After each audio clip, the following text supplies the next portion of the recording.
Welcome friends, our public school online classes. In this video we are going to discuss a very important topic, that is mitochondria. Friends, आज हम इस video में एक बहुत ही important topic जिसको हम mitochondria बोलते हैं उसके बारे में अध्ययन करेंगे। तो गाइस, जैसा कि आप जानते हैं कि जो हमारे शरीर में बहुत सारी कोशिकाएं प्रेजेंट हैं, उन सेल्स में एक बहुत ही इम्पॉर्टेंट जो कि हमारे पूरे शरीर की सारी कोशिकाओं को एनर्जी प्रोवाइड करता है, उस स्ट्रक्चर को हम माइटोकॉन्ड्रिया के नाम से जानते हैं। और ये जो माइटोकॉन्ड्रिया होते हैं हमारे शरीर को ऊर्जा प्रदान करते रहते हैं, हमारी कोशिकाओं में ये प्रेजेंट होते हैं और उन कोशिकाओं को एनर्जी प्रोवाइड करते हैं। साथ ही साथ एक कोशिका से दूसरे कोशिका में जो एनर्जी है वो स्थानांतरित होकर पूरे शरीर में एनर्जी ट्रांसफ़र होती रहती है, क्योंकि ये जो माइटोकॉन्ड्रिया होते हैं वो एनर्जी प्रोडक्शन का काम करते हैं। इसलिए हम माइटोकॉन्ड्रिया को ऊर्जा का पावर हाउस या फिर power house of the cell कई नामों से जानते हैं। तो यहाँ पर ये जो स्ट्रक्चर आप देख रहे हैं माइटोकॉन्ड्रिया, इसमें आप अगर देखेंगे तो जो माइटोकॉन्ड्रिया है वो डबल लेयर की है, दोहरी भित्ति से घिरी हुई एक संरचना है, जिसमें आप देखेंगे ये बाहर की तरफ जिसको हम आउटर मेम्ब्रेन बोलते हैं, बाहरी भित्ति बोलते हैं, ठीक इसके अंदर वाली जो मेम्ब्रेन है उसको हम इनर मेम्ब्रेन बोलते हैं, अंतःभित्ति बोलते हैं। तो यहाँ पर आप देख रहे हैं कि दो मेम्ब्रेन से घिरी हुई ये संरचना होती है, दोहरी भित्ति से घिरी हुई संरचना होती है। आप अंदर देखेंगे तो ये जो इनर मेम्ब्रेन है, अंदर की जो मेम्ब्रेन है वो कई फोल्डिंग्स में बटी होती है। फोल्डिंग का मतलब मोड़ी हुई संरचनाएं होती हैं आपस में। ये जो संरचनाएं अंगुली के समान आप देख रहे हैं, तो ये एक प्रकार से हम इसको फोल्डिंग बोल सकते हैं, मोड़ बोल सकते हैं, मुड़ी हुई संरचना बोल सकते हैं। तो जो ये इनर मेम्ब्रेन है वो बहुत सारी फोल्डिंग्स रखती है और इन फोल्डिंग्स को, इन जो अंगुली की समान संरचनाएं हैं उनको हम क्रिस्टी बोलते हैं। ये जो स्ट्रक्चर आप देख रहे हैं फिंगर लाइक प्रोजेक्शन, अंगुली के समान उभार जो है आप देख रहे हैं अंदर में, वो क्रिस्टी कहलाती है। और ये जो संरचना होती है वो इनर मेम्ब्रेन से बनी होती है।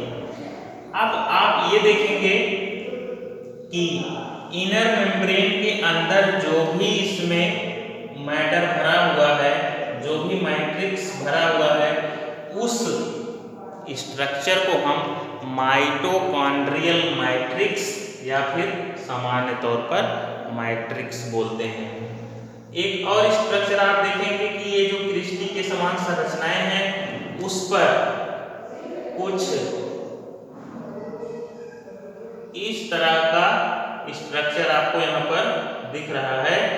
और ये जो छोटे छोटे पार्टिकल्स आपको क्रिस्टी पर दिखाई पड़ रहे हैं, उन छोटे छोटे स्ट्रक्चर्स को, उन छोटे छोटे संरचनाओं को हम F1 पार्टिकल्स या फिर ऑक्सीसोम बोलते हैं। अब यहाँ पर एक क्वेश्चन ये बनता है कि जो हमारी माइटोकॉन्ड्रिया के इनर मेम्ब्रेन है, अर्थात माइटोकॉन्ड्रिया की जो अंतःभित्ति है वो फोल्डेड क्यों होती है, मुड़ी हुई क्यों होती है, अर्थात ये जो संरचनाएं आप देख रहे हैं इससे हमको क्या फायदा है। तो आप देखेंगे कि अगर सपोज दैट हमारी माइटोकॉन्ड्रिया ऐसी होती इस तरह से, तो आप देख रहे हैं कि जो ये इनर मेम्ब्रेन है उसकी जो लंबाई है वो कम हो जाती।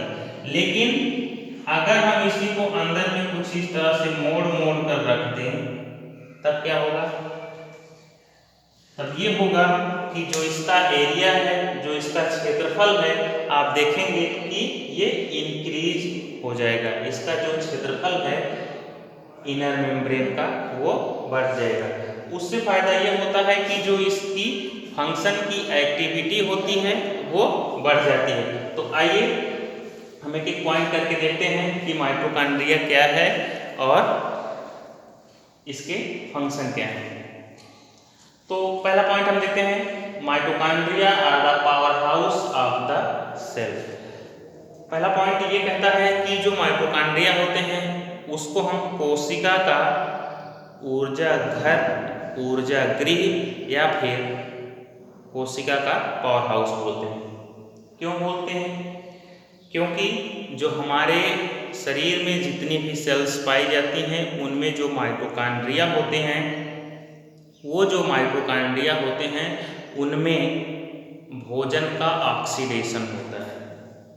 अब आप इस स्ट्रक्चर को देखिए, इसमें जो भी फूड पार्टिकल्स जाएंगे उनका ऑक्सीडेशन होगा, ऑक्सीकरण होगा।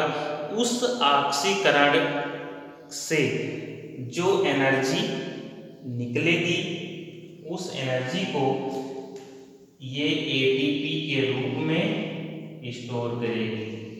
एटीपी, एडिनोसिन ट्राइफॉस्फेट जिसको हम बोलते हैं। अभी मैं आपको आगे बताऊंगा कि एटीपी क्या होता है। तो ये जो माइटोकॉन्ड्रिया होते हैं उनमें भोजन का ऑक्सीडेशन होता है। अब एक और क्वेश्चन यहाँ पर बनता है कि भोजन आखिर यहाँ तक कैसे पहुँचता है। तो जो कुछ भी हम भोजन करते हैं वो भोजन सबसे पहले हम अंदर ग्रहण करते हैं, फिर उस भोजन का पाचन होता है, घुलनशील अवस्था में वो भोजन पहुंच जाता है। तब वो भोजन जो है हमारी आंत से अवशोषित होता है और हमारे रक्त में मिल जाता है।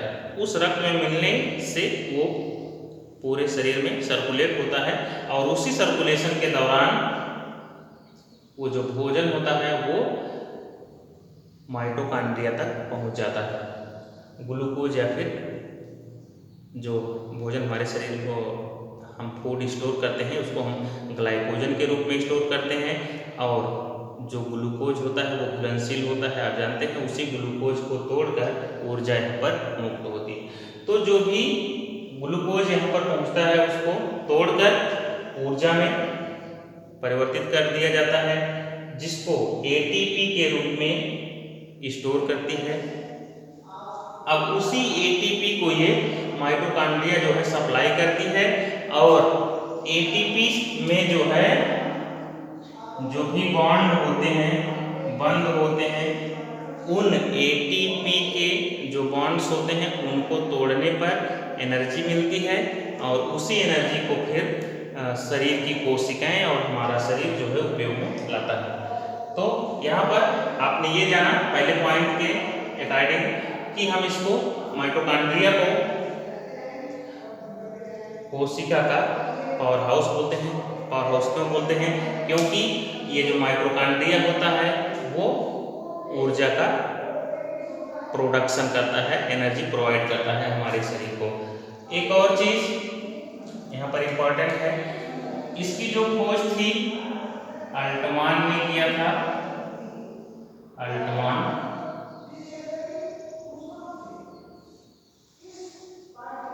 माइटोकॉन्ड्रिया की खोज अल्टमान ने किया था, लेकिन माइटोकॉन्ड्रिया जो शब्द है,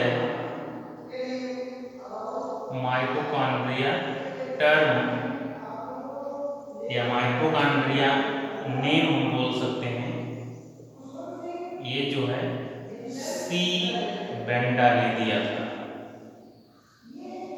तो आप दोनों चीज याद रखेंगे। इसकी जो डिस्कवरी है, खोज अल्टमान ने किया था, और माइटोकॉन्ड्रिया जो नाम है उसको सी बेंडा ने दिया था। आइए हम दूसरे पॉइंट पर चलते हैं। दीज आर डबल वॉल्ड, यह दोहरी भित्त युक्त संरचना होती है। विद एन आउटर, एक बाहरी, एंड एन इनर, और एक अंतः मेम्ब्रेन। तो इसको मैंने पहले ही आपको बता दिया है कि जो माइटोकॉन्ड्रिया होती है वो डबल मेम्ब्रेन से घिरी होती है।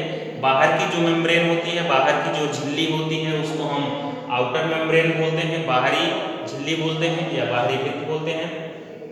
और जो अंदर की झिल्ली होती है उसको हम इनर मेम्ब्रेन बोलते हैं। नेक्स्ट पॉइंट हम देखते हैं, inner membrane has many foldings. जो इनर मेम्ब्रेन है, अंतर झिल्ली है, उसमें अंदर की तरफ बहुत सारी फोल्डिंग्स हैं, बहुत सारे मोड़ हैं, जिसको हम क्रिस्टी बोलते हैं। Inner membrane has many folding called Christie.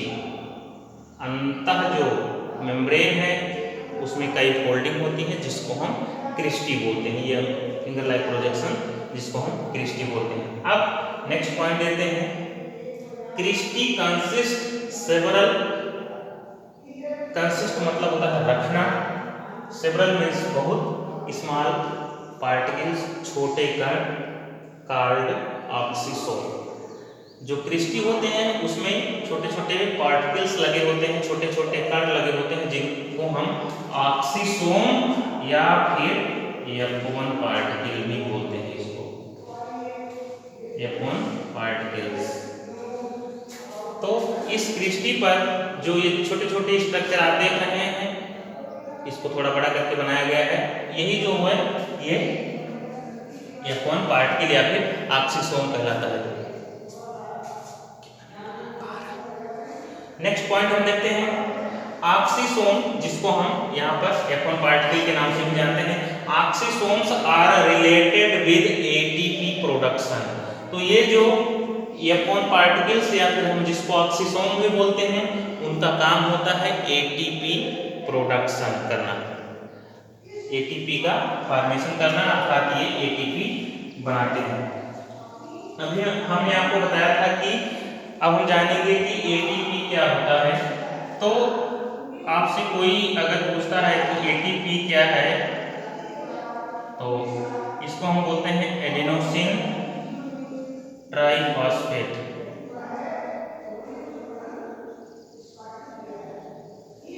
Adenosine triphosphate ये हाई मॉलिक्यूलर, काफी ज्यादा एनर्जी रखने वाला मॉलिक्यूल है। जब यही एटीपी टूटता है तो इसके टूटने से जब एटीपी जो है ये ब्रेक डाउन होता है तब एनर्जी रिलीज होती है। इसके ब्रेक डाउन से एनर्जी रिलीज होती है, ऊर्जा मुक्त होती है।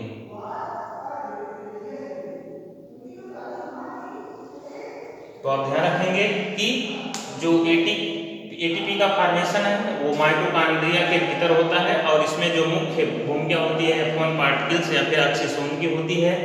यही जब एटीपी टूटते हैं तब हमको या हमारी कोशिकाओं को एनर्जी मिलती है। इसीलिए हम माइटोकॉन्ड्रिया को power house of the cell या फिर ऊर्जा का घर कहते हैं। तो इसमें जो क्वेश्चन बन सकते हैं, पहला माइटोकॉन्ड्रिया को और किस नाम से जानते हैं, तो आपका आंसर होगा power house of the cell या ऊर्जा का गृह, ऊर्जा का घर। दूसरा क्वेश्चन आपसे पूछा जा सकता है कि इसकी खोज कौन किया था, तो आप बताएंगे अल्टमान ने किया था। लेकिन माइटोकॉन्ड्रिया जो नाम है वो सी बेंडा ने दिया था, ये भी आप याद रखेंगे। एक और क्वेश्चन बनता है कि जो माइटोकॉन्ड्रिया होती है वो कितनी लेयर से बनी होती है, तो आप बताएंगे कि माइटोकॉन्ड्रिया वो डबल लेयर्ड स्ट्रक्चर होता है। और फिर आपसे क्वेश्चन पूछा जाता है कि माइटोकॉन्ड्रिया को हम ऊर्जा का पावर हाउस क्यों कहते हैं, तो आपका आंसर होगा क्योंकि जो माइटोकॉन्ड्रिया है वो एटीपी का प्रोडक्शन करता है, इसलिए हम माइटोकॉन्ड्रिया को ऊर्जा का पावर हाउस बोलते हैं।